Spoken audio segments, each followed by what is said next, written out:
Congratulations on making it. Yeah. We'll send you the All right, we're on. Please join me for the pledge.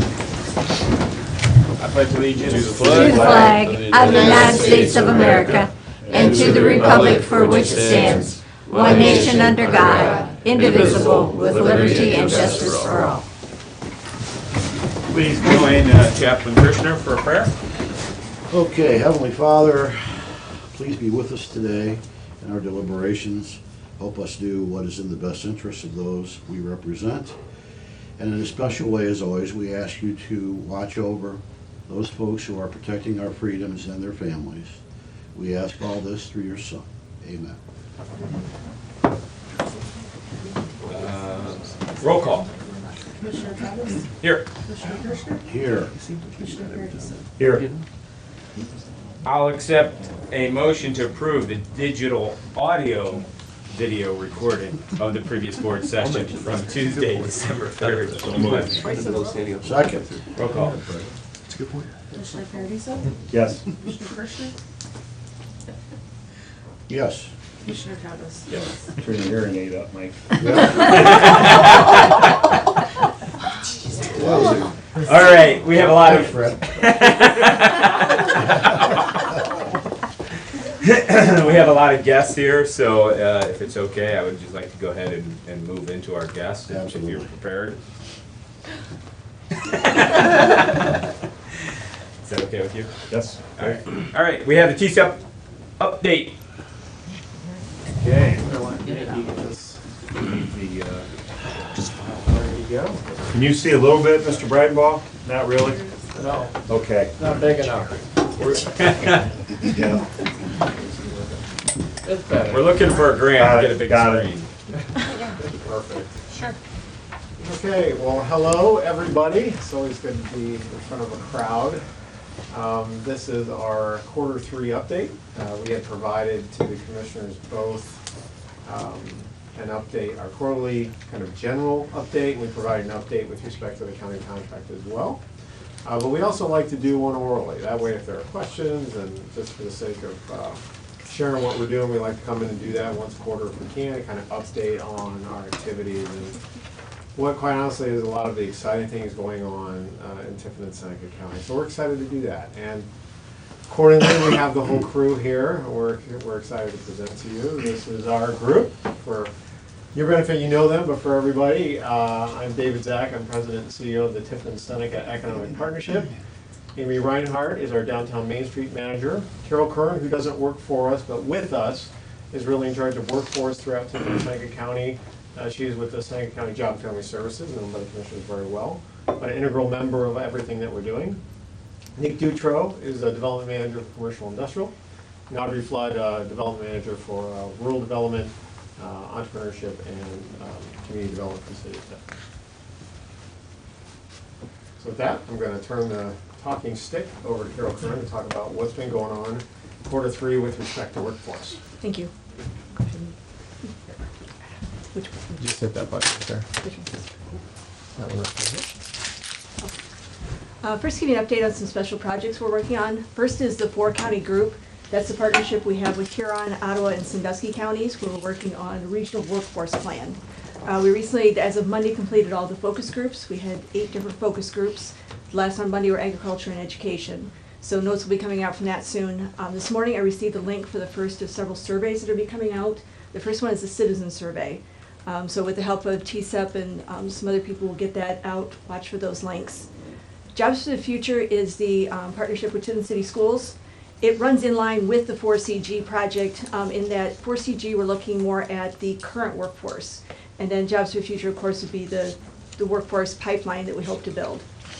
We had our manufacturing showcase again this year. This year was the 4th. We had about 650 students from 10 different schools at Tiffin University, where they interacted doing some hands-on activities with local manufacturers, just to give an idea of what careers are available in the county. I'm also, again, a member of the REACH program. That is where we go into Tiffin City Schools 4th, 5th, and 6th grades. I have a 6th grade class, but we talk to them, we do activities, but basically those are centered around soft skills. Employer videos, we continue with those. American Plastics was our most recent one, and we hope to, by the end of the year, have one from American Pine Center. Business Advisory Councils, we have the North Central Ohio Educational Service Center Business Advisory Council with members from education, employers, and then David, Greg Ettinger from Vanguard Sentinel, and myself, we co-chair the Business Coordination Committee. It's through that committee that the employer videos came out. So that has been going very well. The Job Seneca County Facebook page, that was launched last March. With that, we have about 1,500 followers. We're posting 8 to 10 jobs per day and getting a lot of traction there. We have almost 250,000 reaches since its inception. Okay, just hit. Yeah, let's try it. See. Some nice At American marketing. Plastics, Okay, here's the we are American one of the Plastics world's video. leading innovators and suppliers of plastic storage totes and shelving. I went to Lowe's in Tiffin, and I seen my parts and the shelves that we make here, and I actually, looking at them, holding them, and it's pretty cool. We want you guys to be able to cleanly, safely, and swiftly organize your homes, your garages, your attics, your basements. And over the last couple of years, the growth that we have seen here has been phenomenal. And I myself, I contribute that to the team that I've had here. My favorite thing is definitely working with the people. That's been the case since day one. Everybody gets along, we all work together. If something needs done, we get it done. It's like coming to work and you have a second family. Joe's on the floor anytime there's an issue, or sometimes he just walks around and sees how everybody's doing. During the summer, he'll bring popsicles around to everybody. Just a couple weeks ago, we decided to bring in a soft serve ice cream machine and set up a Sunday buffet. And Every once in a while, Paul Knowlton will come around and just say hello and give people candy. so that's my goal here at the Tiffin facility, is for everyone to be very comfortable and they want to come to work. We have a incentive program. It's an extra $2 an hour if you show up every day on time and you're here every day throughout the whole week. All doors are open, so if we have an idea to present, I'm more than willing to listen. If there's an issue and we feel it's pressing, we bring it to them and they'll address it. I'm not afraid to present any ideas, which makes my job so much easier. It's all about safety, quality, integrity, and innovation. When I first came to American Plastics, I didn't have much.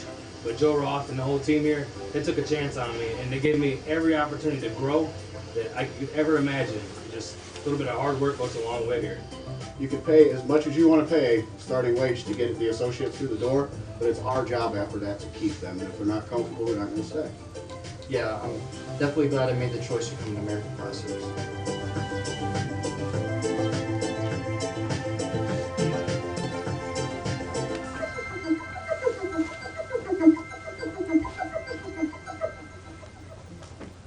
Okay, so now we have videos from Arnold Machine, that was the first one, St. Francis, and now the one from American Plastics. Again, the next one would be American Pine Center. Ropey has been filmed, and that's in the editing process, so that'll come out after the first of the year. We send those, they're on the Job Seneca County Facebook page, and we also share those with all the schools, the guidance counselors. They like those, they can start showing the students what about the opportunities. And as you can see, all these videos are the actual employees, not the management coming out and saying why it's good to work there. It's the employees saying why they like to work there. I already kind of covered the Job Seneca County Facebook page. Business services, just since the first of the year, I've placed over 200 job orders. Those are just ones that I put into Ohio Means Jobs on behalf of employers. 10% of those were employers who hadn't used our services before. Incumbent worker training, that is a program that reimburses employers 50% of the wages to train their current workforce. This year so far, we've obligated $41,000 roughly for 8 employers, 36 employees. The youth work experience, that's through our comprehensive case management employment program. With that one, we're working to remove barriers for youth ages 14 to 24. One of those things is we can place them in a youth work experience. We use pyramid staffing as the employer of record. They pay the wages, the unemployment, the workers' comp. So the work side, actually, they just do the training, scheduling, and working with the youth. We've placed 9 youth so far for about $46,000. And that's it. Turn it over to Audrey Flood. Any questions for her? Where are those videos being pushed out at? Again, they're on the Job Seneca County Facebook page. They're going to the local schools, the guidance counselors, and they're actually, the employers are paying for them themselves. Okay. So they're able to use those however they want. They're going on their web pages. I think they're going to start going on the chamber website. So we've got them everywhere we can. Those are available to us to push out if we want Yes. to as well. Yeah, you can also find them on YouTube. Okay. Just I've making been a doing search to that. the employer. All right. I'll be happy to share those YouTube links if you guys are looking for those, but I Okay. think Jimmy's, yeah. Yeah. As they've come out, we've been putting them out. Yep. All right. And the Jobs for the Future, that was awesome. We had everybody in the room at Sentinel to talk about that. I mean, that was really powerful But I've stuff. been making sure too, with the comprehensive plan, I've been sharing with regional planning, all the work coming from 4CG, Jobs for the Future. So all the notes are being shared among the three entities so that we're not duplicating work, but really building a comprehensive plan. Good job. Any other questions? Yep. All right, thank you. Thank you, very good. Hi everybody, happy Thursday. All right, we'll move into my section here. So first I'm going to start with rural development.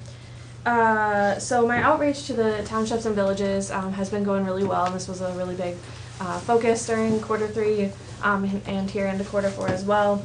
I have made it to 19 of the 21 townships and villages. So it's been a very time-intensive part of my project, but it's been really successful, really fruitful.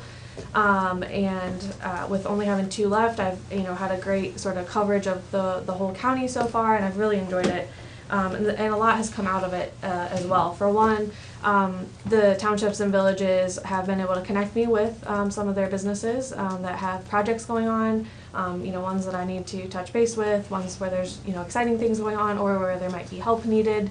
And two, the townships and villages have just been really appreciative that the county is helping us provide this resource to them. So thank you to you all. They really seem to see a lot of value in this, and they have been very appreciative, just saying, we're so glad that that as far as our, the business services side of things, that someone is reaching out and taking the time to connect with our small rural businesses. So they've been very grateful for that. So that's been rewarding for me as well. As far as the resources and the outreach that I'm doing during Q3 was a lot of me trying to get a full understanding of what resources are available, what our organization can do, so educating myself about that, and then educating our townships and villages and rural businesses about that as well. What can we help with, what can we do, what can we not do, those type of things. Again, just letting them know what we do and how we can partner with them, because I found that a lot of them weren't very clear on that. A lot of villages and townships, as well as rural businesses, were not clear on the purpose of our organization, my position, to reach out to them, what there was help for. So being able to clarify that and help get the word out, and then give them the information to be able to spread to their partners and businesses as well, was really great. Projects in rural development. There's been a lot of exciting things happening. It's been great to get to know what all is going on out in the county. The picture up there under villages shows the Republic Opera House, the town hall over in Republic. That there's been a lot of work to get something done on that. I know Shane's been involved in that. That's been exciting. There's been a handful of new businesses open, as well as a handful of existing businesses do some kind of expansion or growth as well. Just a couple of examples. I met again during Q3 with ST Genetics out there. It used to be GenX in Clinton Township. They were purchased and are doing a lot of great work there. There was an article in the AT about that a while back, but continuing to support them through that has been great. During Q3, Threads in Millmore completed their expansion of their building, what they're able to do internally, and then their physical presence there as well. CF Professionals in Clinton Township did an expansion as well, now has an event center as part of their business out there, so it was great to work with them. There's been a handful of other confidential projects that I'm still working on as well, with different zoning, health department, EPA type of things as well, that we're still working on, that hopefully you'll be able to hear more about soon. And actually right now, happening over at the Laird, one of our rural businesses that was located in Eden Township with a flower growing business, we were able to get her connected with Amy downtown, and now not only is a rural business where she grows her flowers, but now is a downtown business as well, and her ribbon cutting is happening right now, so Amy will be excited to tell you about that. Okay, so that's my rural development, and then just briefly on entrepreneurship, got a lot kind of cooking in that.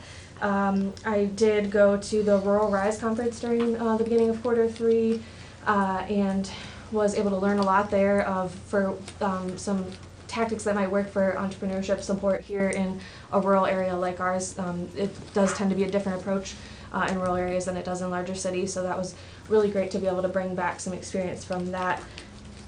For us, I'm also getting in touch with a lot of different resources.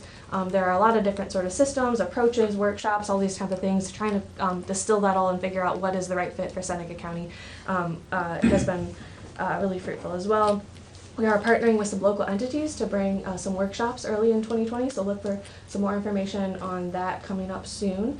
We'll be putting that out pretty soon here. Social media, streaming ribbon cuttings, as well as using Facebook to support our rural businesses. Part of the agreement, sharing out some great things that are happening in the townships and villages, have been doing that as well. We are launching our Entrepreneurship Development Committee early 2020. We're working with the GLCAP program, it used to be WSLS. They have a rural entrepreneurship program that we're going to be partnering our committee with here in Seneca County.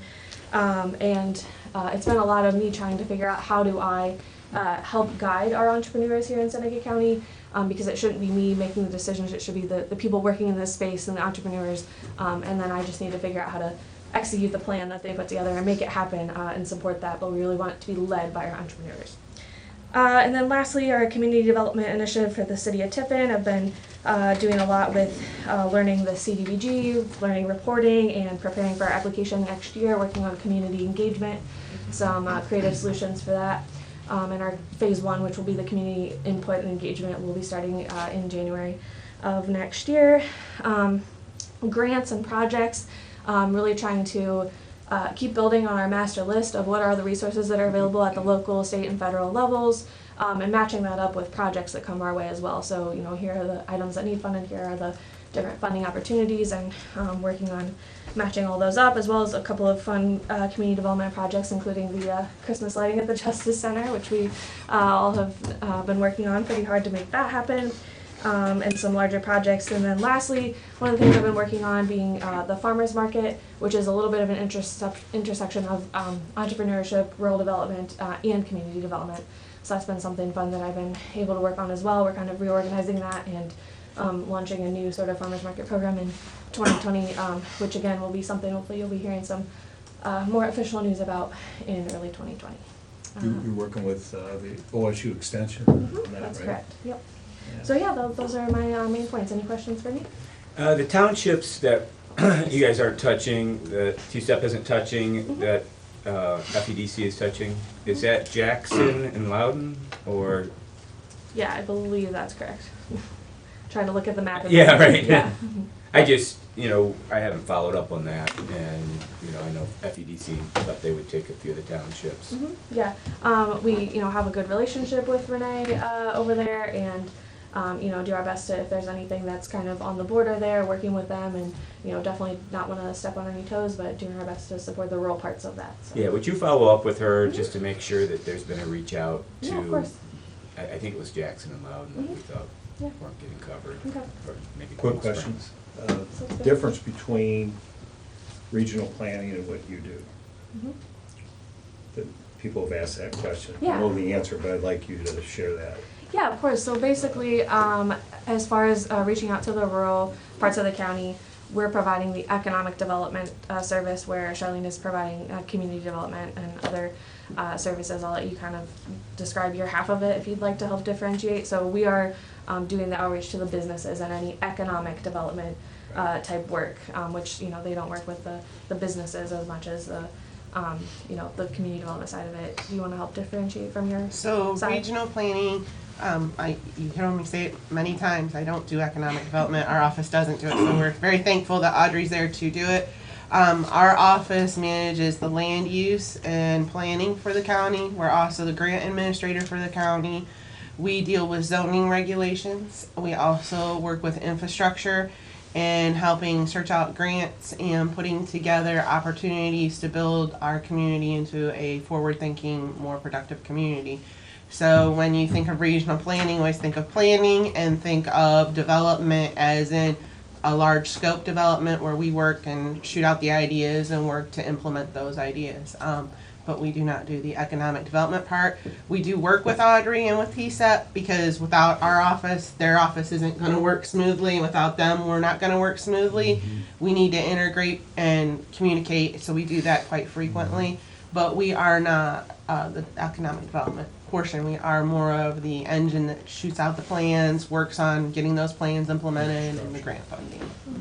And that has been a question that a lot of township trustees and village councilmen have asked as well, so I've been able to help clarify for them for that as well. And I also told them, if something comes up, reach out to Charlene or I will be able to tell you which one of us can help with it, and help differentiate more. But I have gotten that question and have, I think, provided some clarification on that to the rest of the county as well. Any other questions for me? Thank you. Thank you. Perfect, thanks. It's going well. Thanks. All right. So, Nick Dutro, I'm one of our development managers. I handle our industrial and commercial development. I will just start by saying that I'm coming up on a year since I started this position. I wanted to thank certainly the county commissioners, everyone in this office who's been very supportive of me, as well as just all of our county officials. I've had a great working relationship with many of you prior to coming into this, and again, I appreciate the support I've had from all of you as I continue to move forward in this position. Sorry. So anyway, this year I've worked on 53 projects, 27 of which I'm currently working through on at least a monthly basis. There's a few we're hoping to announce very soon. We've got a couple of major industrial projects that I'd like to see some announcements of in the beginning of the year. So please keep a lookout on your radar for those. Some of our recent announcements include 22 Market in downtown Tiffin, as well as Audrey kind of mentioned Roseleaf Flowers. We announced their opening in the Laird Arcade just yesterday. It was in the Advertiser Tribune this morning. I saw it in the Seneca News Daily. So we've had a number of new businesses that are opening. WTTF just opened their new location in downtown Tiffin, back in downtown Tiffin. We're excited about that. Tony had a great open house last week, and appreciate you inviting us out for that. So very, very good news. For about 10 years they were at Heidelberg, but I think hopefully they're back in downtown to stay. We also had Ralph's Joy of Living and Pregame have expanded their offerings, so a lot of growth in these commercial businesses. Like I said, we're hoping to have some good announcements about some industrial projects very soon. Some of the things I've been working on has been our tax incentive programs, particularly the community reinvestment areas. Those are areas, most of which are in the city of Tiffin, that people are able to get an abatement on new construction, commercial development, even residential development. There's certain things they can get for that.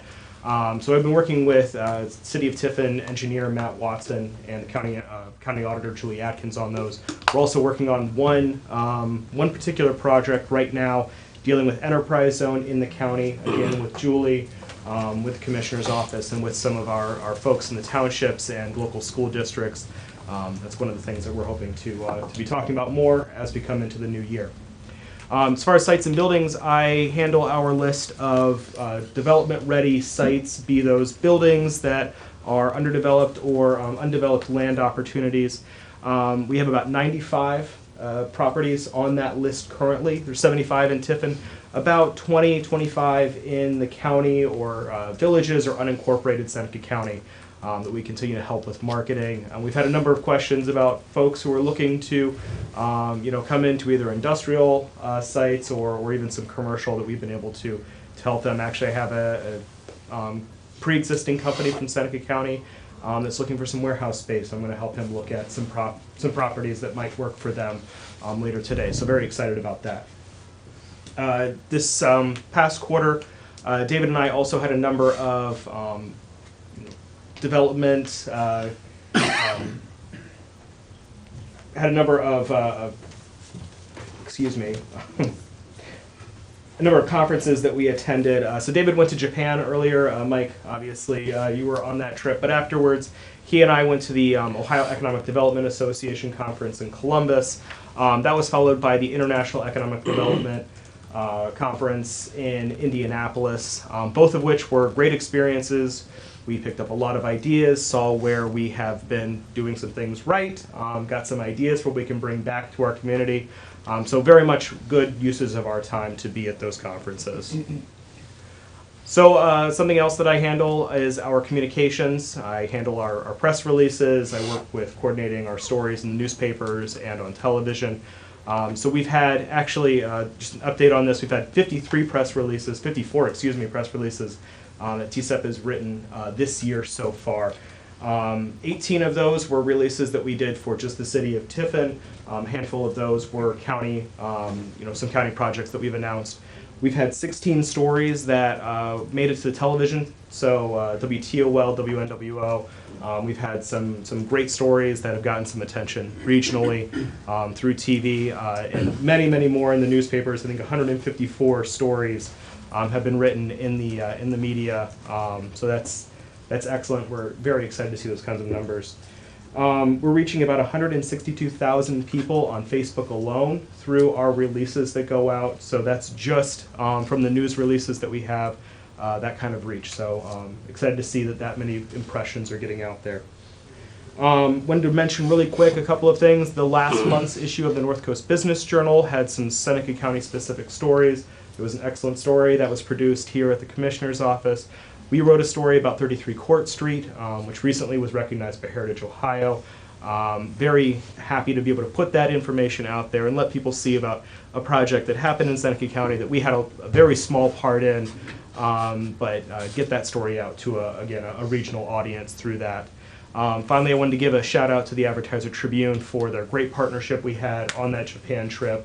Every day I was coordinating with Jimmy as well, getting stories from David and Mike and the other officials who were there into the paper. And again, appreciate that relationship we have with the AT. Looking forward to how we can continue to partner with them in the future and other projects like that. Any questions for me? Promise I won't drop anything. Thank you very much. Thanks, Nick. Nice job. Okay, my turn. I'm Amy Reinhardt. I'm the downtown manager with TCEP, and I'm just going to give you a quick update on what we have going on. So, very quickly, our downtown is a both state and federally accredited Main Street program, and the Main Street is a comprehensive 4-point approach to downtown revitalization. So those 4 points are 4 different committees that are working on multiple different areas of downtown at once.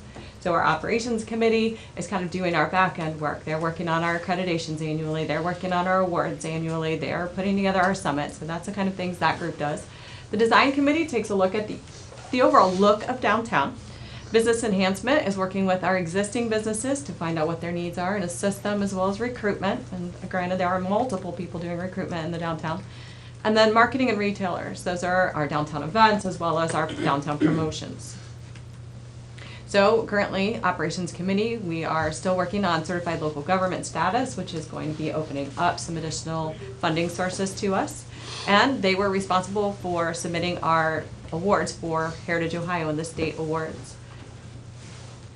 So with that, we were very excited to have received 2 awards plus an honorable mention this year at the Heritage Ohio State Conference. And again, this is just a great venue for us to get the word out on what is going on in Tiffin. When you have the architects and the developers and the designers and the managers and all the people there from other communities, we are being recognized for the great work that we're doing here. And in turn, we have people contacting us. So we actually have another community that will be coming here in January. We'll be giving them a tour, talking about all the great things that we do have going on here in Tiffin.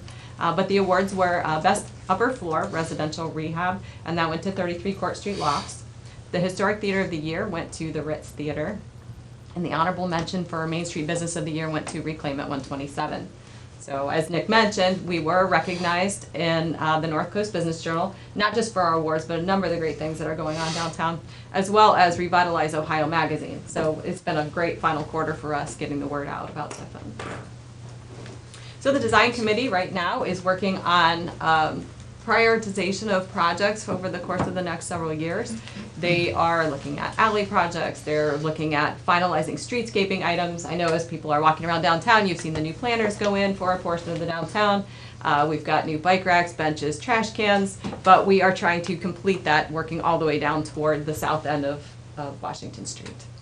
Additionally, the parking education map was completed. That is now up on the city website. But this is giving an idea of where all the parking is in the downtown, how long the parking is, and it's an educational piece for people coming in for different events and just generally for the community as they're coming into downtown, just letting them know we do have almost 1,000 parking spaces downtown. So when people are coming in and talking about not being able to find parking, we do have it. One fun fact that I will put out there that I just enjoy, we did an overlay on the downtown of Walmart and the Walmart parking lot because we just wanted to see what does that encompass. And actually it is just south of the Ritz Theater, all the way to Madison Street, and from Monroe all the way to Jefferson Street. So if you park in City Lot 6 and you walk to the library, you've parked in the southwest corner of the Walmart parking lot and walked back to the automotive department. So I just think that's kind of a fun fact. So I throw that out there. So business enhancement, of course, is working on working with our existing businesses, but also doing recruitment of new business. And this year we're excited to have 13 new businesses open up in our downtown. So that actually beats the last couple of years where we've brought in 11 and 12 businesses each year. And some statistics for you from the year. 14 facade enhancement approvals took place through the city-funded program that we have. 13 new businesses opened, over 30 new jobs were created. We've logged over 900 volunteer hours so far this year, and the current total investment is $3.5 million downtown. So we continue to make great strides in the revitalization downtown.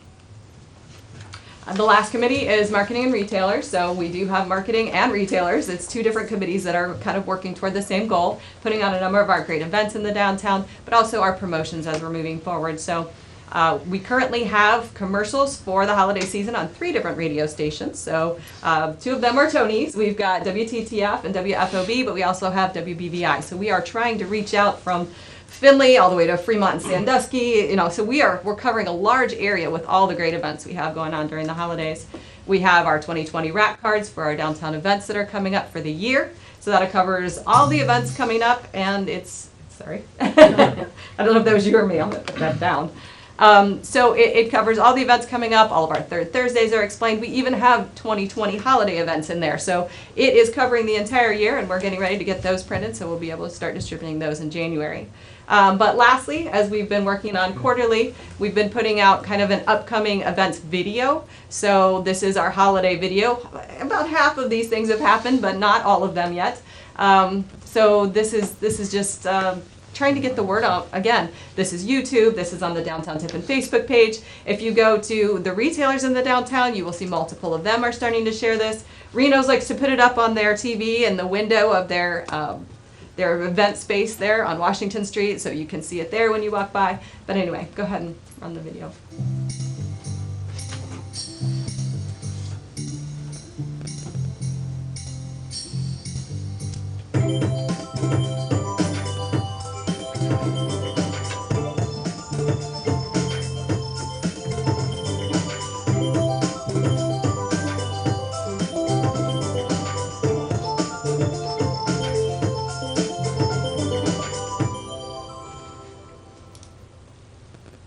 So just quickly, the couple things that are still going on, the $1,000 cash giveaway. If you're in downtown anytime from now till December 22nd, you make a purchase, be sure to fill out your little form to get entered in the drawing for the $1,000 cash giveaway. Santa is downtown every Thursday, Saturday, and Sunday. You can go to downtowntiffinevents.com to find out where and what time. And the last thing is the free movie at the Ritz. That is the Polar Express this year on the 22nd, so come out and watch it on the big screen. So, any questions? Good job, Dean.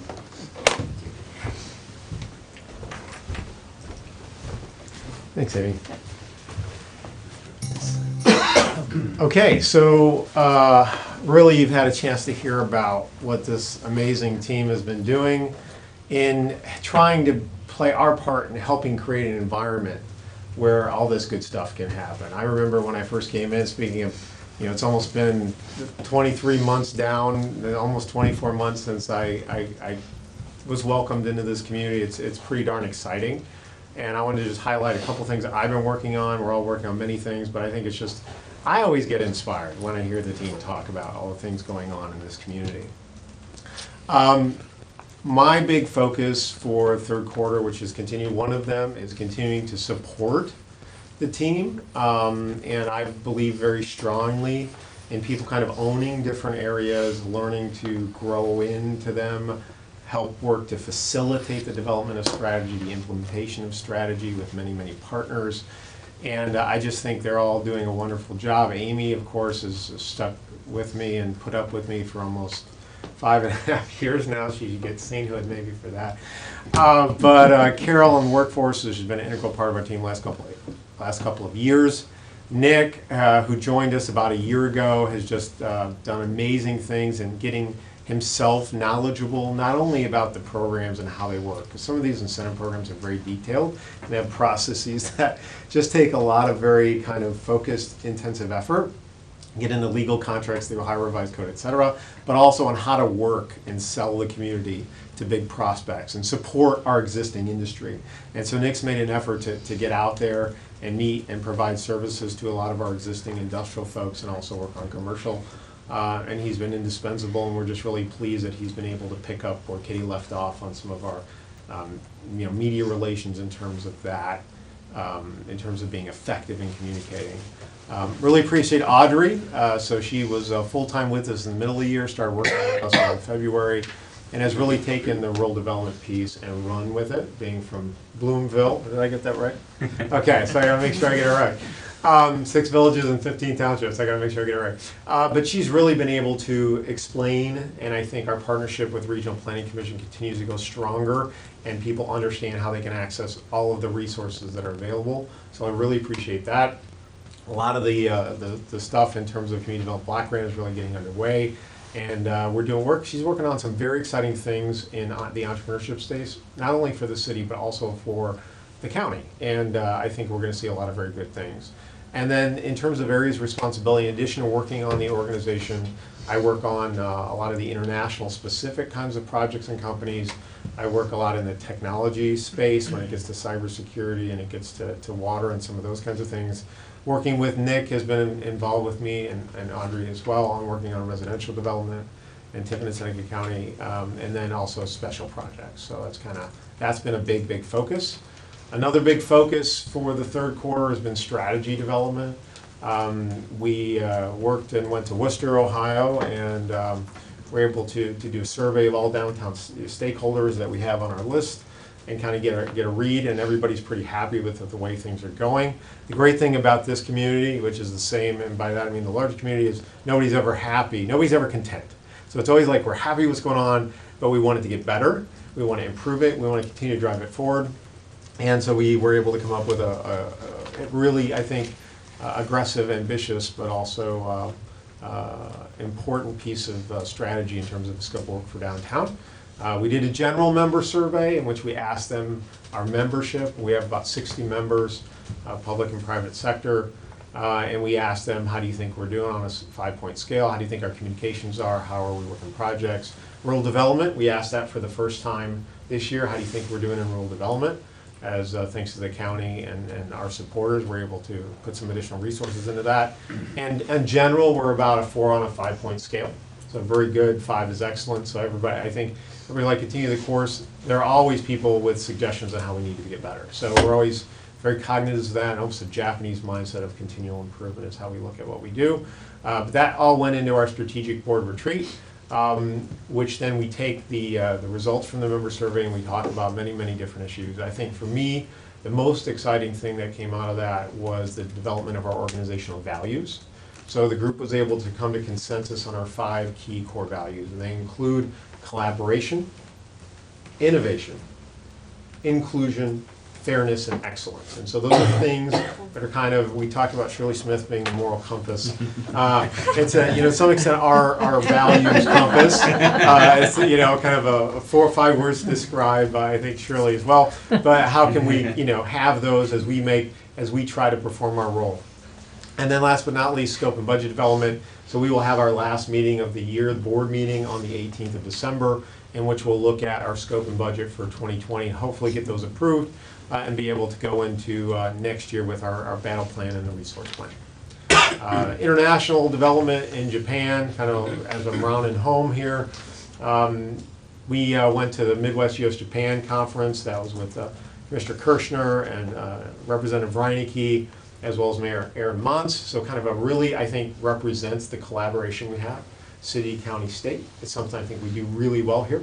And it was super great. We probably interacted, there were 300 people at the conference. We went to a seminar that was specifically for Ohio and trying to get Japanese companies to consider investing in Ohio. There were about 100 executives there. And then we went to a specific a kind of VIP reception that was hosted by Governor DeWine, and we met another 100 folks there. And then we were able to make specific company visits to the 2 Japanese-owned subsidiaries, both American Fine Center, which is in Japan Fine Center, as well as Taiho. And we were able to partner with National. I see Andrew here, and bring a national representative in as they're trying to increase their business. So we feel very good about working on partnerships and helping increase the business of our existing companies here as well when we do that. So pretty exciting there. And then last but not least, Nick already mentioned the 2 ones from the Mid-O, the Ohio Economic Development Association Conference and the International Economic Development Conference. I also spoke with Charlene and Greg Gossman, who you know very well from a master planning effort, as well as Mayor Mons, about how small kind of rural cities can regain their might. And so I think that Tiffin Seneca County, we were able to talk about some of the success that we're having in a collaborative effort. And then Carol mentioned Jobs for the Future. I went to Boston with a large group from Tiffin City Schools, Vanguard Sentinel, as well as Terra State. How do we move the needle on workforce development by helping kids that maybe fall through the cracks and aren't necessarily going to college, or maybe it's not a binary equation. Maybe get a skill while you're also developing your academics. So there are a lot of success stories there, and how do we work on some system change, become a leader in the country. So pretty exciting. That's a $750,000 grant-funded effort, and we're excited to be a part of that. So that's it. Any questions for me? I just one comment is, you said about excellence being one of your core competencies. I really. Or value. Or value. We're working on it. No, but I just want to say I really appreciate the high quality and professionalism of everything that you guys put out, every one of you. I mean, I'm just really proud to see what comes out of your organization, that it represents our community. It's just nice to be a part of that. So I really appreciate that. Thank you very much. Yeah. We all of appreciate you. those comments on this. Yeah.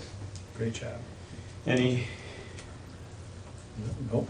Mike, you have? Yeah, I just think that, one comment is that this is kind of the group presenting as articulate as you are. This is a manifestation of the organization itself.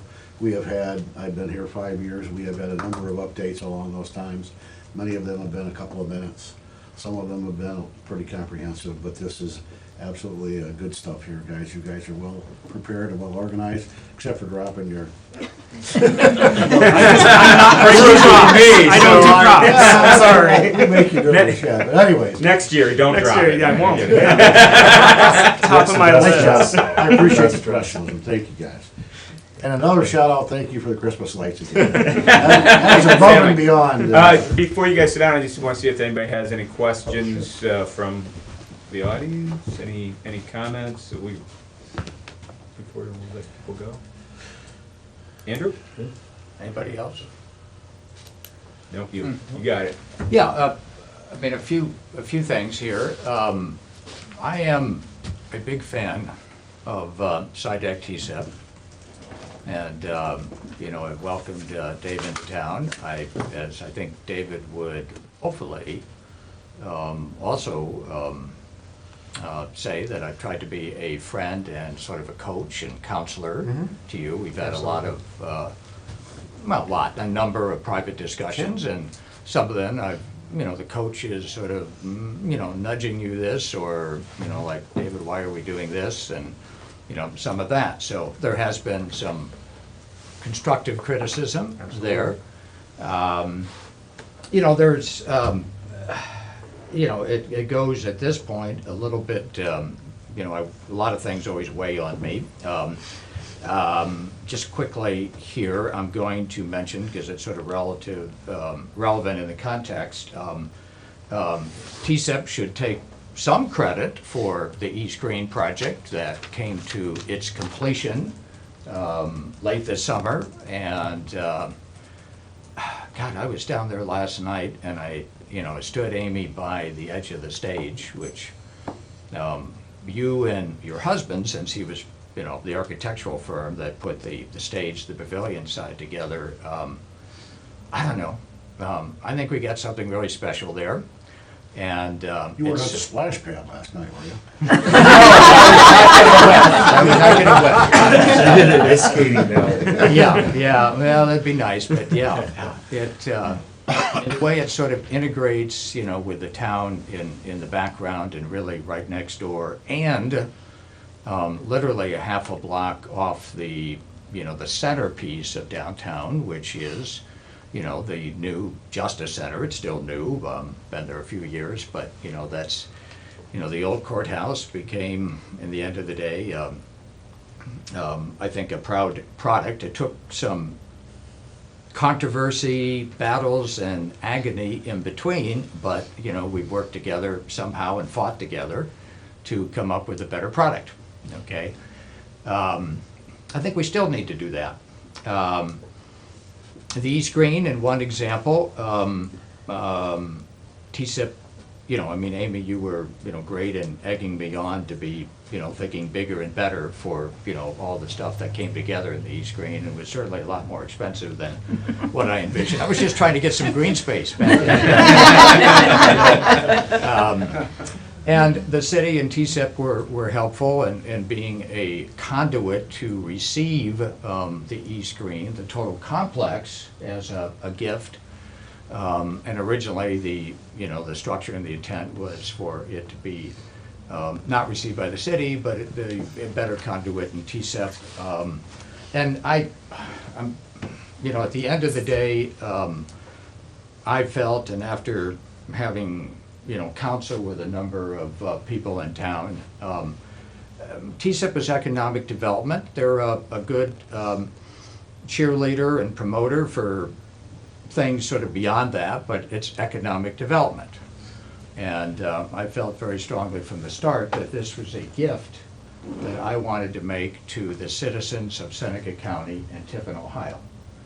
I don't want it turned into a Walmart or an Amazon warehouse or whatever it might be or could be in 100 years if it's lodged in an economic development agency, that's the first and foremost goal of what that agency does. That's TSIP that we're talking about.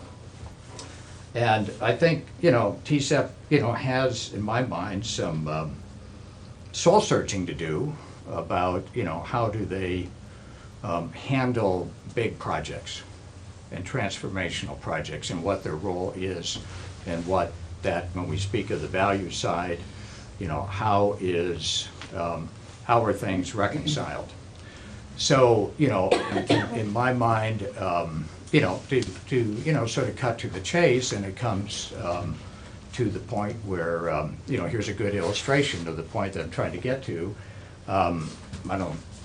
Hopefully you guys are interested that there was an announcement, and Nick, you did helped with the announcement that there's a boutique hotel that, you know, is coming to Tiffin that I'm happy to be part of with a couple of partners from the Lakewood, Ohio area up by Cleveland with some real estate background. It has been purchased. There's real money down on the old Gibson Hotel that is owned. It's not just an option. It's not just a plan. It's not just a, you know, a whatever. Real intent. And we've already started work on it. Expect in 2021 that it will be open, okay? And that's certainly the intention, that it has my, you know, support, and I think it will happen. I had some convincing to do with my partners, because they know that TSIP was also, in its role, promoting a major development in town with also a hotel project where TSIP brought the city in, and there's a contract today with a developer out of Florida with the city to buy substantial land at a very favorable price for development into what some people call the mega project. And I think we need to talk more about that. The contract's been approved, so In one way, whatever happens will happen. But the whatever happens is an interesting question. This is a $100 million type of project. I mean, if completed in its envisioned and sketched out form, which has had some recent drawings published through the S&D, Seneca News Daily. And there's been variances to a law, an ordinance in the city of Tiffin about how you can build, which is very interesting because those ordinances are there because that's the way it's supposed to be. In short, on that one, a variance to go up to 9 stories and the equivalent feet of that, 103 or something like that. It's going to be higher than the Justice Center.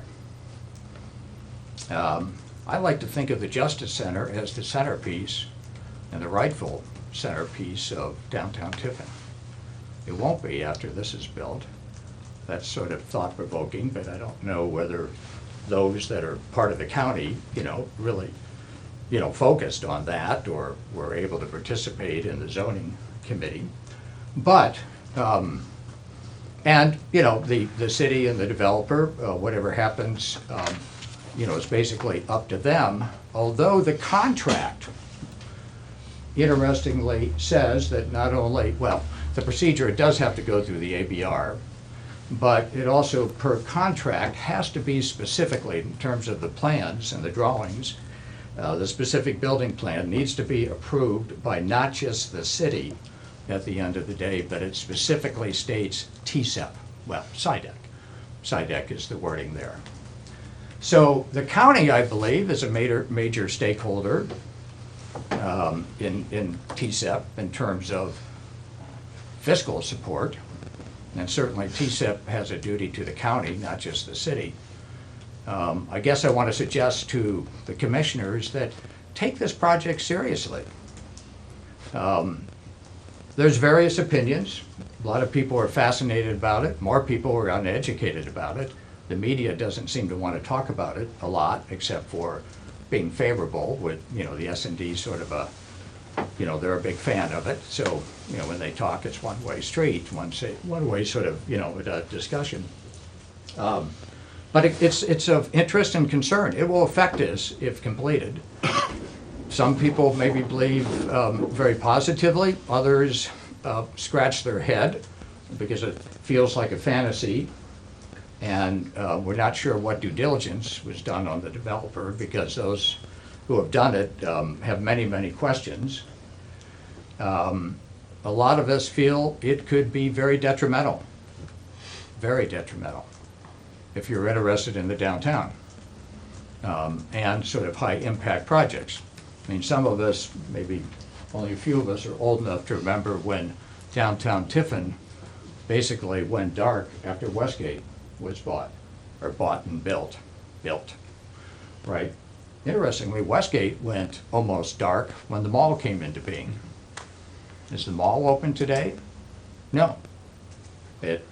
Out parcels, Amazon, Walmart, it basically, turned the mall dark in its own way. And point being is, pretty major, effects on our community. You could either like it or not like it, and you could say it's just trends of retail, but some things are in our control. And I think we want a healthy, vibrant downtown. Does this add to it, or does this damage it? Everybody may have their own opinion. I have a very strong opinion. It's more threatening, than helpful. In this scale, it's a humongous project for a small market. I will also tell you I had dinner with your advisor last night, Craig Gossman, who I think a lot of people, he's done work for both the city, county. I've used him for some things. It's a matter of full disclosure. He's working on a small project for me now.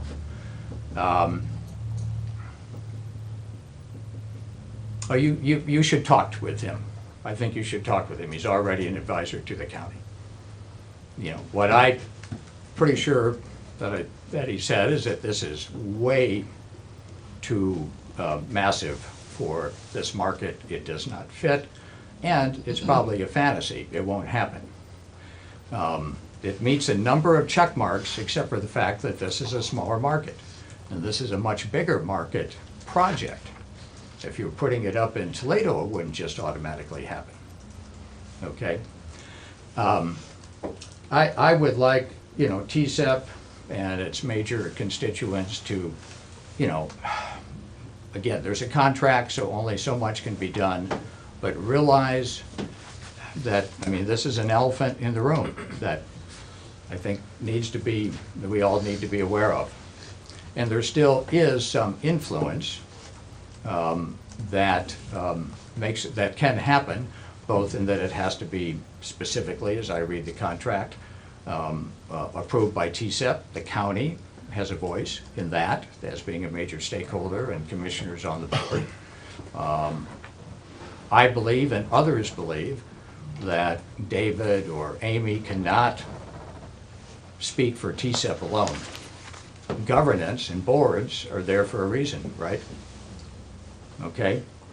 That needs to be discussed. I hope that's part of the value side. It sounds like you did have some good discussion at the retreat. I was only able to be part of it, but inclusion, you know, what's transparency, discussion. I'd like to think that that really is a core value of TCEP.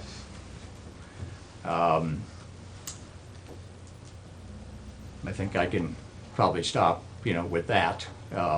And there will be decisions to be made.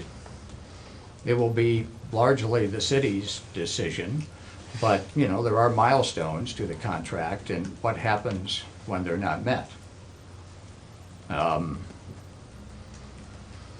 That's less of a county thing, but the county is affected by all of this. This is the county seat. Tiffin is the county seat.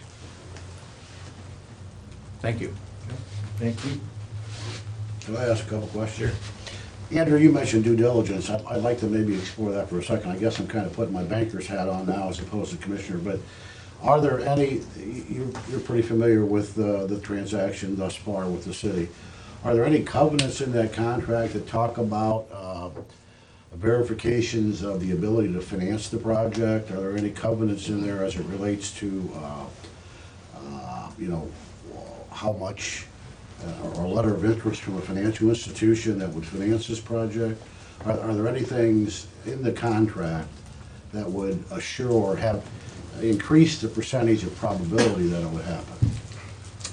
As I've read the contract, unless there's been revisions that I'm not aware of, and hopefully there would be a public record, I think it would be supposed to be, I would say none. John Kirshner, you've read it also. I would say, you know, absolutely none.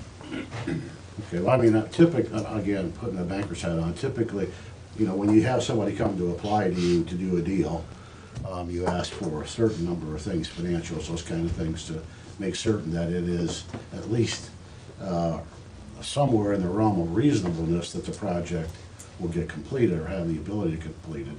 Is there anything that you're aware of any projects that have been completed by this company that we could look back on and say, well, you know, they've proven themselves?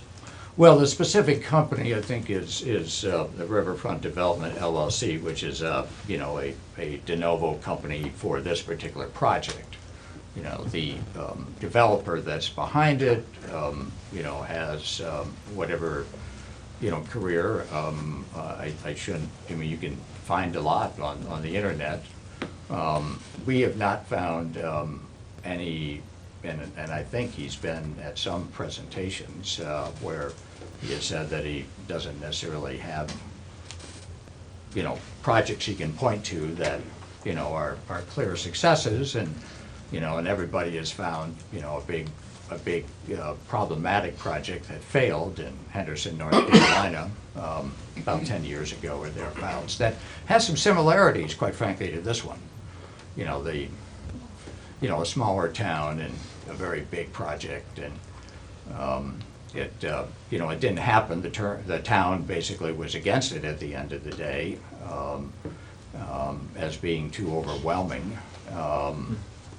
And then there was a bunch of other stuff that already happened that, some bankruptcies and I think even some lawsuits or something that happened. But there may be other, but I mean, that is out there from anybody that does, a little bit of due diligence or search. Well, as you say, I think, something that's transformational, we have a responsibility to do some significant due diligence, I think both ways. Yes, I think so, exactly, and, I mean, I would say yes. Thanks. Yeah, thank you. David, is there any timeline on that? I mean, is there, when this project's gonna develop? I just haven't been following it closely as far as the timeline. Do you know what that is? There's some options and some. Yeah, I believe construction is supposed to begin by the end of next year. I think per the contract, I would have to, I don't want to go on record because I'll have to check. Yeah, okay. And then it has to be completed by the end of 2021, I think is the only contract. Wasn't there going to be some exposure to the market at this point? Wasn't the market Yes, going to but there's determine? nothing that I'm aware of that publicly about when that's going to happen. Okay. I mean, when I talk about due diligence, many times, and I know that part of this is a housing project, I know part of it's a hotel project, but part of it's housing. A lot of times a financial institution will require you to have 40% or 50% of the units pre-sold before they allow construction. I mean, there's a number of covenants that are usually covered by the financial institution. It would just be interesting to see whether there's any letter of commitment from somebody that's, if we're talking about $100 million, a total project, or somewhere in that range, is there going to be any verification by a letter of intent or by just an outline of the covenants that would be involved with the financing of the project? I think that I'd like to know is, are there financial institutions interested in financing this project? And if so, what are the covenants that they're going to add to their contract before they will allow the financing to begin? So a project of this size, I have seen some in bigger financial institutions in Florida, and virtually with all of those projects, there is a laundry list, if you will, of things that have to happen before the financing begins. So we provide traditional economic development services. I would be happy to put you in contact with the developer who would be the appropriate one to answer those questions. Okay, because it's something of this significance, I think that we need to know if there is some financial backing that we can be relatively certain of. Yeah. As with all of our projects, we don't represent the companies themselves in terms of what they're going to do. Sure. So I don't want to do that. How many $100 million commercial loan applications have you had in Tiffin? I wouldn't be taking this one. It's within your loan authority. Yeah, it's about my sign-off authority. Any other questions for TSEP? Thank you all for being here. Our pleasure. Excellent. Thank you for having us and letting us talk a while. So yeah. You won't see us until next year. So that's my promise. And thanks to And Nikki I think for our helping us get contract this is stuff good right at this point. I think we have some. It was a 2-year deal. When we, 3-year contract. 3 years. Yep. Yeah. This is the end, coming to the end of the first year. Okay. I don't think there's anything that needs to be revisited. Not from our vantage point. Okay. Thanks for your support. Yep. Thank you. Thank you. Thanks, guys. All right. All right, we'll move into the administrator's report. A couple things. I was asked by the auditor's office to request maybe on our 26th meeting, just because we'll be processing the last Can I just payroll. pause you for a minute? Oh, Y'all sorry. don't have to stay. You guys can go grab businesses and bring them into Seneca County. Okay, we're gonna go to the ribbon cutting Yeah. for the Thank Rose you. Leaf then, thank you. Yeah. Didn't want to disturb the group, but if you're gonna make an exit for us. 26th at 9, is that? No, later. The 26th, our normal meeting is at 10. She was Right. asking if we could do it maybe 1 Oh, later in the day for that. later in the afternoon, just to allow, just because, We can't meet the following week. Right, so this will be our last. right now. The goal is to meet on the 26th. Yeah, the 26th is our last scheduled meeting. Yeah. Payroll If we- should be done, but because the 24th and the 25th is obviously a holiday, she asked if we could consider moving it to later in the afternoon, just in case there's any appropriation adjustments or anything above my threshold to approve. She brings the eggnog. Yeah. Well, at that point. Leftovers. Leftovers. Let's go with eggnog. Yeah. All right, yes, thank you. So is it 1 o'clock? 1 Would o'clock. that work? Yeah. Or, okay. Good. We'll get that notification out and and then just a reminder, I guess our board meeting next week is 10 o'clock, since we're talking schedules. And then the 26th will be our last scheduled meeting we have so far. Good. Give you an update, Budget Commission met on this week, on Tuesday. Yes, Tuesday. They did certify the 17.5 for 2020's revenue, so that's what we were kind of shooting for, going for, so they did approve that. Just want to give you, I guess, a quick update on the report.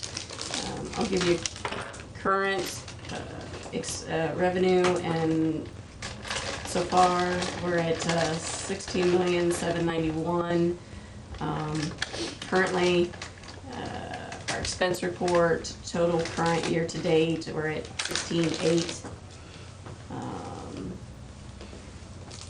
And I think that was all I wanted to give you an update on. If you had any questions or comments, the next Budget Commission tentatively is scheduled for the 17th, but as of right now, they don't have anything needing to be approved, so that may be canceled. It is still tentatively right now. Otherwise, the last session will be the 30th, and that's when they'll determine final revenues for the year and any projected carryover. So they plan to do that on the 30th. So. Mike? Okay, yeah. Mike has this look to him when he's when he's ready. Good segue. Well, as Stacy says, we have through 12/11. We did talk about it. We are 16,791,000. We have about $700,000 in sales tax income. The sheriff has told us that he's got at least another $170,000 in income from housing. We know that we have $100,000 in investment income that's not posted at this point. We know that we have about $60,000 on lease payments that are due us from farms that are not posted. And the sheriff's indicated that there's other fees that he has that are in the range of $30,000. This is without, these are the things that I'm absolutely aware of, which puts us at about 17.9. Okay.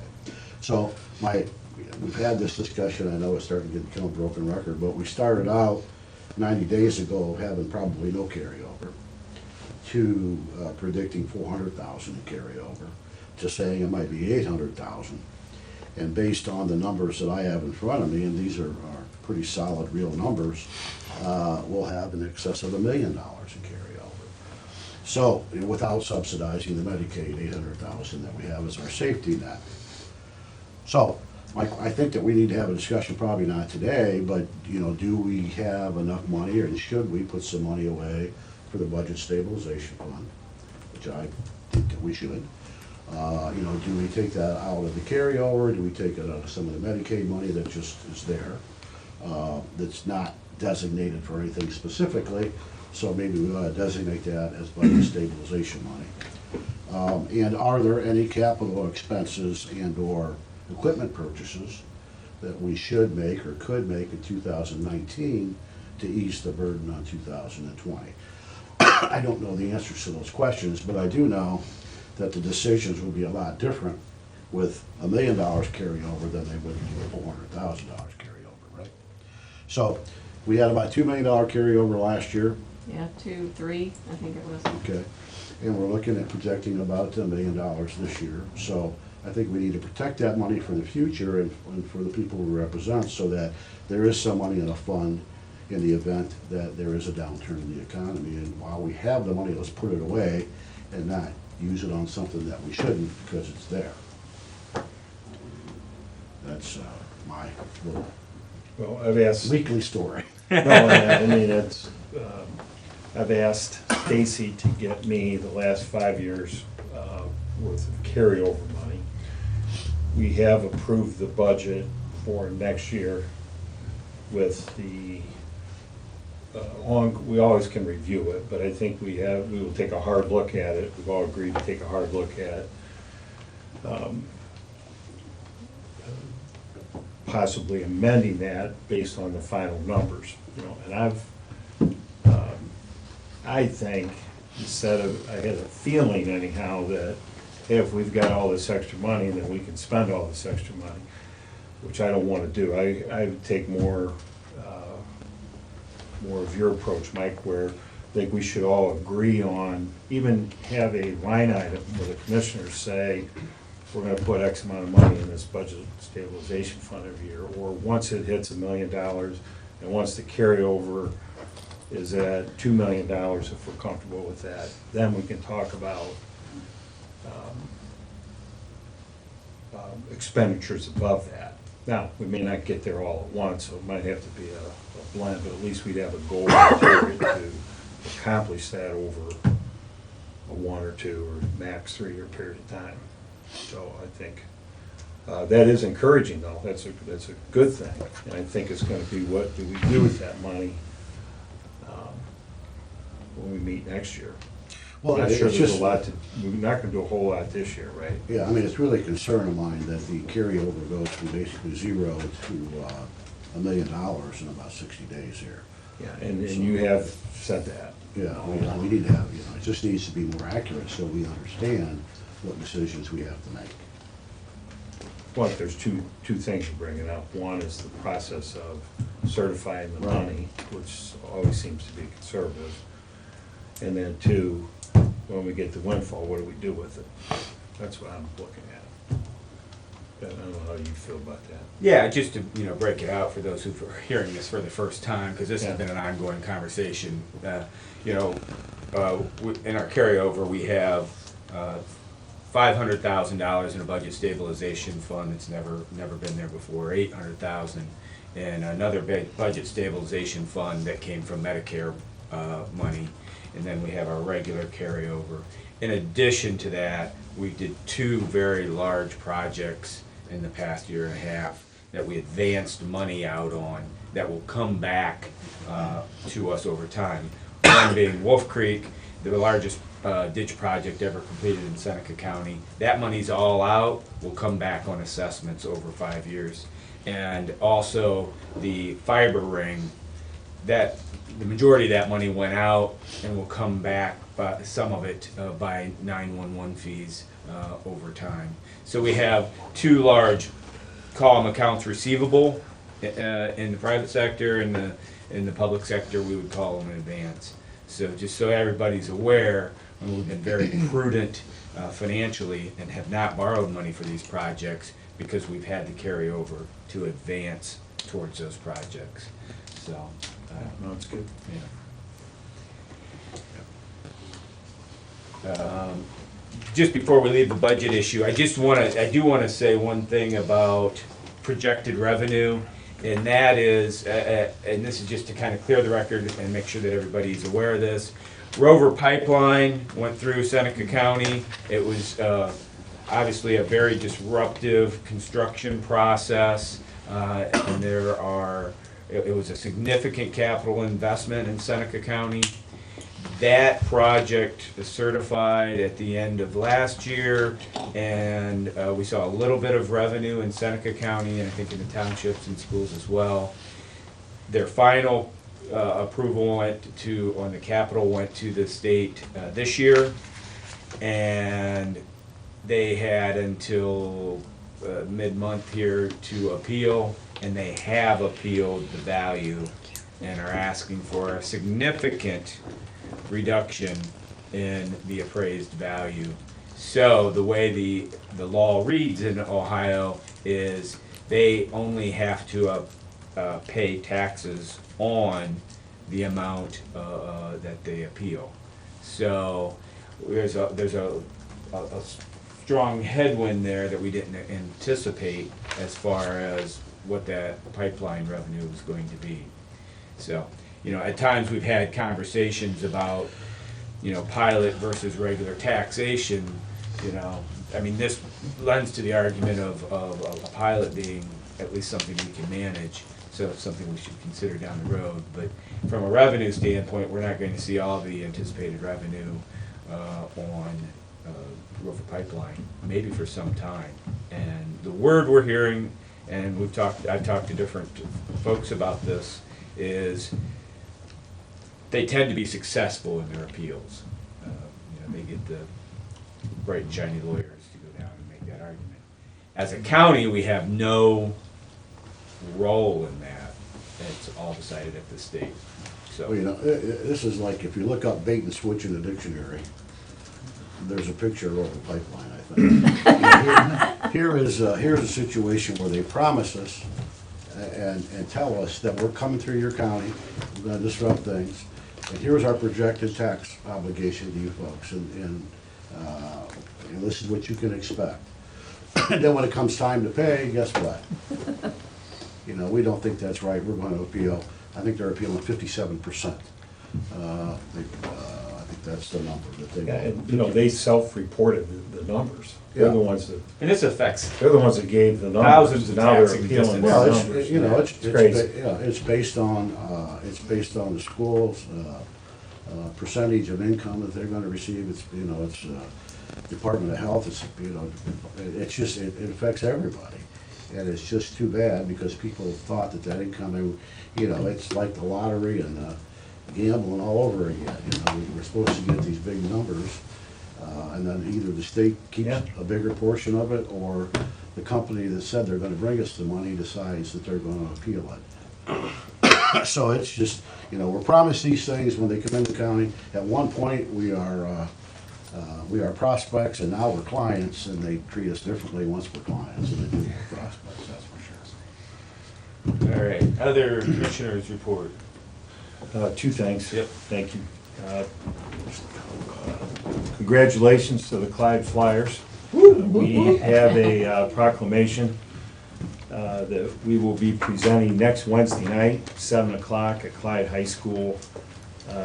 Open to the public. There'll be a large ceremony honoring, recognizing this accomplishment. Green Springs over there in the corner, a lot of those kids go to Clyde. And this is one of those events, I think, that just raises our whole area.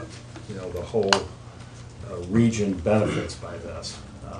Tiffin Columbian plays in the league. But we're real excited, so we'll be going to that. So I have a proclamation here that we'll deliver on Wednesday. We went to the annexation meeting that was held at TCEP a week or so ago. It was since our last meeting. And the three counties, it's Clinton, Eden, and Hopewell, were all there with the city and the county. It was a fairly straightforward meeting. The 20-year agreement that expired October 11th, I believe, of this year, was extended and renewed until October 11th, 2020. And that also includes not only economic development, as we would think of buildings, but sewer arrangements. So the city is faced with some monumental decisions. The EPA is basically, if I can paraphrase this, correct me, Shane, has basically said to the city, you have about an $82 million need to split your water and sewer. You have 20 years to do it. And so the city is conducting a rate study, trying to get every handle together. That'll all be part of this annexation agreement with the townships. So we feel pretty positive about that, but, and everyone there seemed to want to work together, but that'll be ongoing beginning of the first of the year. While I was there, I was not aware of this, you two would know, but Jackson Township, Liberty were there, and they have the similar arrangement with the city of Fostoria. They have their own annexation agreement, and theirs is a year behind this one. So they weren't sure, they were at the meeting by mistake, but but they were, you know, that'll be coming. So that's all I have right now. Thanks. The only thing I have is three of us went down to County Commissioners Association of Ohio meeting last week, good meeting. And one of the things I just wanted to bring back and make sure that we're still on the same page is the governor made a presentation to the county commissioners about all of the counties joining together in one lawsuit for opiates. And, you know, we're suing distributors and manufacturers and everybody in the pipeline. And, you know, our attitude has been to send the message, right? But now it appears that some of those lawsuits may settle, or it's at least getting more right, because I think we're right. And the governor is asking us, and the attorney general is asking us to join together. The problem with that is they want to create a fund in Columbus and take all the money there. And, you know, my personal pushback was, you know, if I'm in my own lawsuit, I have a chance to get some of that funding back for Pivot, for the sheriff, for EMS, the things that we need that have been affected. If it goes to a fund in Columbus, you know, we're negotiating against zero because we're not going to see that back. And I talked about the mitigation, VW mitigation fund, where, you know, we got specifically excluded from that fund, you know, for the money settled for VW cheating scandal. Specifically couldn't apply. So, yeah. So I just want to make sure that we're all on the same page. Well, the AG was in favor of this. Do we have the governor on board with this now? He flipped. The governor's with the AG, more or less, except for the AG said, let's do a constitutional amendment that takes them away. Okay. And the Ohio House said, yeah, we don't really have time to take that up. To get it on the March ballot. Well, this settlement could be, it could be second of all time behind the cigarette settlement. We're talking billions of dollars nationwide. I mean, they've actually. Just kind of, this is a big thing. Summit County, Cuyahoga, did they actually come up with a number for them? Yeah, I believe they settled. They're out. That's Yeah. what I mean. 100 and some million, I think. Yeah. So we're. So they got their piece. They got no dog in the fight anymore, right? That's right. I believe our attorneys representing the county commissioners are going to talk, but I think Shane made his point directly to the governor, by the way. So, All right. good. Good. All right.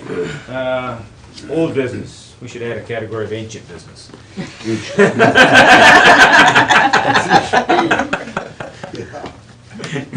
Why do you look at me when you say that? I was inspired. Wisdom. Do we have something on this policy? We do. Just a brief message that we met. I think we made some great progress. We basically were in agreement, so we're circulating the final wording with all the changes, and we should have something to report.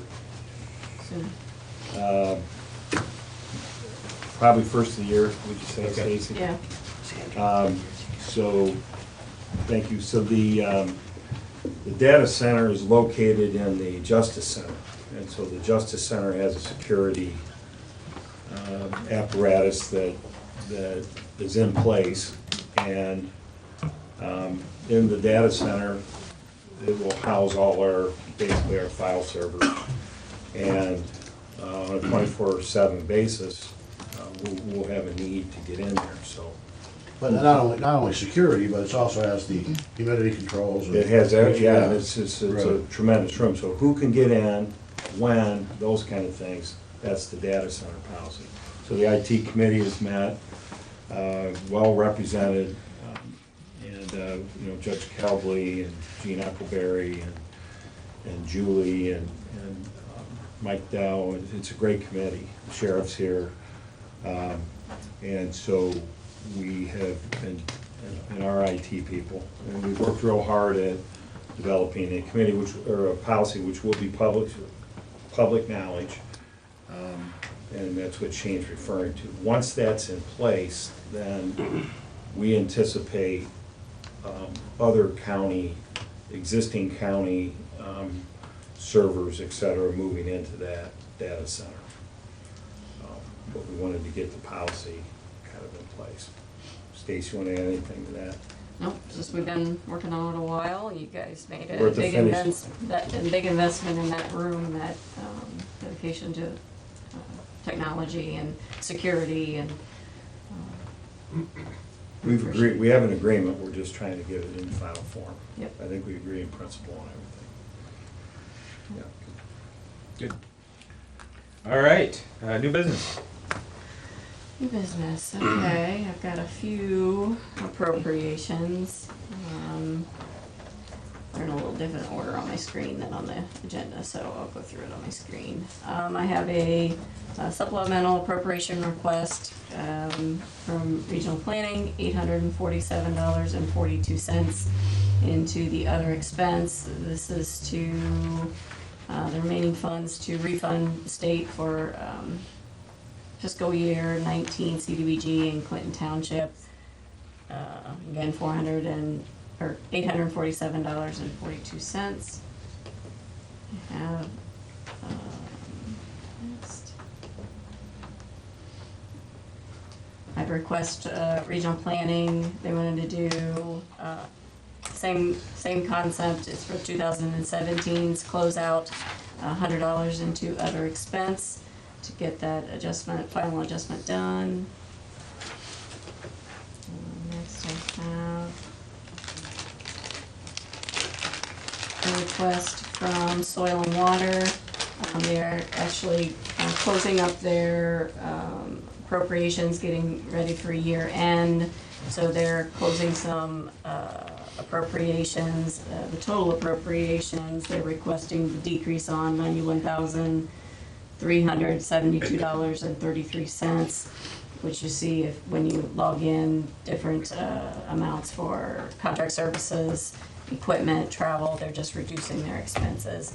The auditor's office, and we consider this a supplemental appropriation, even though it's a decrease. So these come through you guys instead of just the departments being able to decrease those.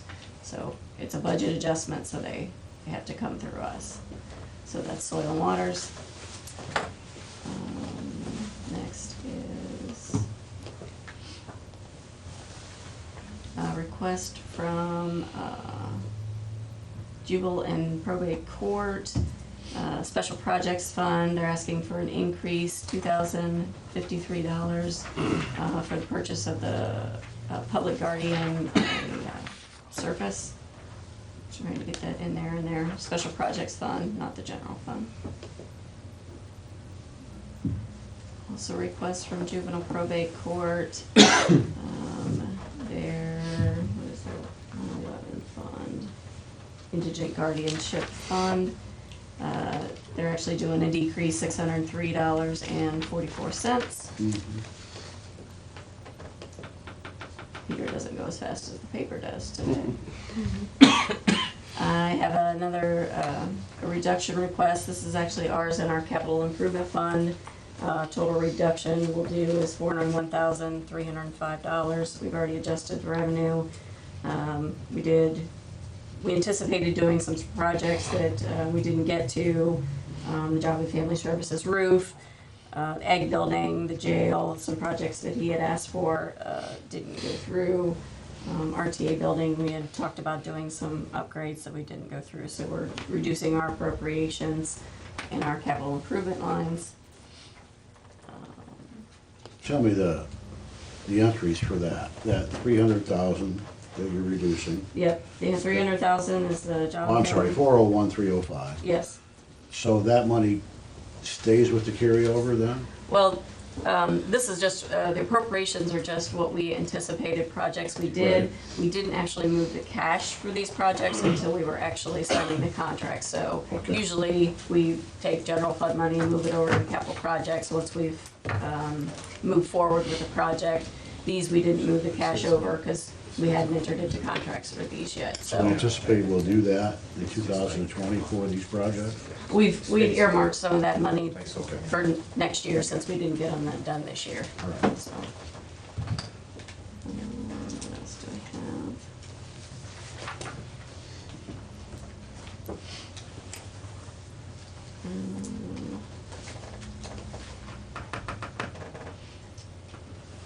Let's see, these are all ours. Capital projects. I think I got all of those I do. in the system. Okay, then I have a resolution authorizing the Seneca County Board of Commissioners to sign a satisfaction of mortgage for Deborah Donaldson for the satisfaction of her loans, Seneca County Commissioners for work done through the Community Housing Improvement Program, FY 2013, accepting payoff for the amount of $15,756. I have a resolution authorizing contract service agreement with Appraisal Research Corporation on behalf of the Seneca County Auditor's Office. This is for their triennial update. I have a resolution authorizing the lease agreement between the Seneca County Board of Commissioners and the General Health District.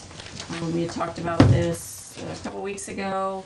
I went over and spoke to Beth. Beth was in agreement and she appreciates us keeping the lease payment at the same amount. She's working on some of your suggestions. She's gonna move some supplies and equipment around in that big storage area down the basement, potentially giving us that area back, the mezzanine, cleaning up some of that, getting all the servers and their equipment into one area, so relieving some areas there, so she was all in favor of that. I have a resolution authorizing the addendum number 2 for the agreement with Seneca County General Health District 2019 nursing services on behalf of the Seneca County Youth Center. And I think that's all I have. Move for approval. So, Second. Any discussion? that's great. Got all this. Okay, roll call. Commissioner Paradiso? Yes. Commissioner Kirschner? Yes. Commissioner Travis? Yes. Okay. Public comments. One thing I would like to mention is we are kicking off a new program called Coffee with the Commissioner. And that, what is that, Jimmy? Give it a That plug. is, yeah, I just wrote it down. So Friday, December 20th at Bailiwicks here in town at 11 a.m., probably for about an hour. Commissioner Thomas is the first commissioner for the Coffee with Commissioner series. Come in, ask questions, discuss county business. We're going to announce some more events next year with the other commissioners, and we're going to kind of go all across the county for it. And if you don't do caffeine, can I have Tea? water with the commissioner? Some teas don't have caffeine, yeah. Yeah. When is that? That is December 20th, next Friday, 11 a.m.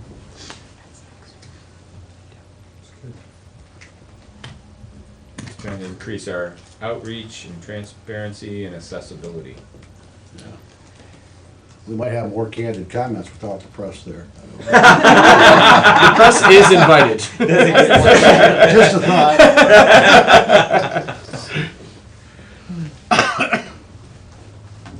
All right, other public comments?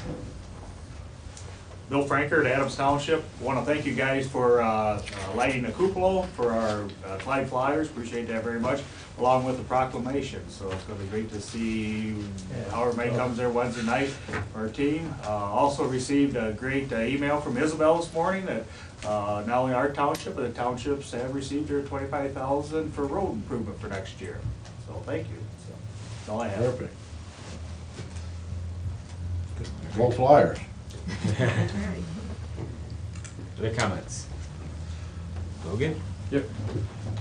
I've got a few comments. Logan Wolf, Foster. I've got a few comments with regard to Sunny Farms landfill. Just want to say that in November, there were 42 separate calls to the odor complaint line, so odor complaints are still ongoing. In December so far, the health department measured multiple hydrogen sulfide exceedances during their usual rounds, so the landfill is being required to make an odor assessment report because of that. And a week from today, there's an upcoming vote at the health department. At 6 p.m., they're going to vote whether or not to renew the license or whether to put conditions on the permit. And public input is going to be heavily considered in that process. So anyone in the public who wants to make their concerns heard are welcome to attend, voice those concerns. So that's all I've got for right now. Okay. Mr. Cutter. Good afternoon, or I guess it's morning still. Depends on how long you're talking. Yeah. Ben Nutter with Sunny Farms Landfill. Just wanted to point out that, you know, this management team and this company is committed to environmental health and safety and operational excellence, and we continue to be. We are in full compliance with the July consent agreement. We are walking in lockstep with that, and that lays the framework to implement a hydrogen sulfide treatment system that will greatly reduce any sulfur dioxide emissions. Occasionally, we are still a landfill, and when we do work, there are times that we may smell like a landfill. So, you know, but however, I would submit to you that the situation today is dramatically different than it was a year ago. So we continue to make improvements every day, and we will do that well into the future, so that we will, as I said way back in the beginning, we're starting here and we're going to continue to improve continuously into the future, and that's where we are. And I certainly would answer any questions. As far as exceedances, I was only aware that we had one exceedance of our readings for hydrogen sulfide on our property, which is 15 parts per billion, which, by the way, is half what it is at any other landfill in the state of Ohio. So but that's it. We'll take that because we earned that. So, however, when we get more than 3 at 15 parts per billion, we then do a action report to the Environmental Protection Agency to explain to them, you know, if there was an issue or what the issue was and how we're going to prevent that in the future. And if we've had 3, I wasn't aware of it. I was only aware of 1, but we'll do that. And that's in compliance with the action report. So again, you know, we welcome any questions. We continue to be open and transparent to the public. We've invited everyone out there on more than one occasion. We've had an open house where we had lots of good input from our landfill neighbors and those kinds of things. So, you know, we continue to work to be a good corporate neighbor, and we'll continue that into the future. I'll take any questions if you have any. The email blasts that go out, anybody can be on those. 'Cause we get an email, hey, I'm taking the flare down. Okay. It's, you know, going to be down until 4 p.m. Hey, flare's back up. Right. That communication, is that available to everyone? It is. Okay. Yeah, they can contact the office, and we can add them to that. Or Okay. if, you know, they contact me, we certainly can send them. I can forward that to the people that add them to that. To me, that's been one very good development, is to have just that transparency. So I'm getting something in my email that says, hey, we're doing work out there, there might be something extraordinary happen. And then if, you know, Mayor Fostoria calls me, which he does sometimes, and says, what's going on? You know, I mean, he's getting the Sure. same information, He is. but at least now I know why he's calling, you Right, know. So. absolutely. Yeah, and I mean, you know, many times when we're doing things, there's not an issue, Yeah. but sometimes there is, you know. Yeah. Like with any not any, but a lot of other industries at times. There are odors associated with their, processes, and so, but we're on a plan to make that as small an amount as possible. And no one could argue that the percentages have greatly reduced over the last year and will continue to do so. Thanks for the report. Thank you. I'm going to say a quick comment. Clay Wolf. Clay Wolf from Fostoria. Brian, the guy from Sunny Farm Landsville, when I addressed the fact of they're bringing in contaminated soil, he basically told me, well, that's not going to stop. They're bringing it in twice a week. That's what the health department told us. And he told me, well, that's not going to stop coming in. That's the PCB stuff, that's the toxins. They say, oh, it's not toxic, or it's not a environmental concern. It is. And pretty much everything I've read on landfills is they all fail eventually. And I'm telling you, this is a monster, and it's going to cost hundreds of millions of dollars to clean this monster up when it fails. And the 17 million they have in arrears to fix it, there got to be some limits in that. And they filled it up in 5 years when it was going to take 20. And there needs to be some restrictions on this thing. So we just need more people and more support.